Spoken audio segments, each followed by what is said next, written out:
الناس ساعات بتستغرب لما بيشوفوا الأسد وهو بيقتل أشباله الصغيرة، والموضوع ده مش مجرد قسوة ولا جنون زي ما البعض بيفتكروا، لكنه استراتيجية طبيعية معروفة في عالم الحيوانات.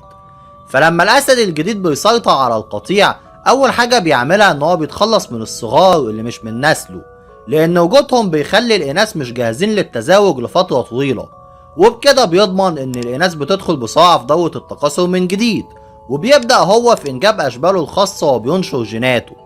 والسلوك ده معروف عند العلماء باسم انفانتيسايد أو قتل الصغار. والغريب إنه مش موجود بس عند الأسود، لكنه كمان في القرود وفي بعض الحيوانات التانية. وفي مشاهد نادرة الأشبال الصغيرة بتحاول فيها إن هي تقاوم أو تتجمع مع بعض ضد الذكر الجديد، لكن في الغالب بينتهوا قدامه بسهولة.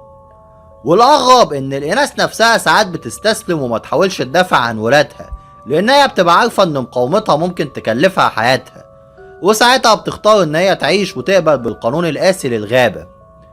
وأي نعم المشهد قاسي جدا على عين الإنسان، لكنه في النهاية بيعتبر جزء من دورة البقاء في الطبيعة. فالهدف مش مجرد قتل عشوائي، لكنه ضمان إن الأقوى هو اللي هيورث دمه للأجيال اللي جاية.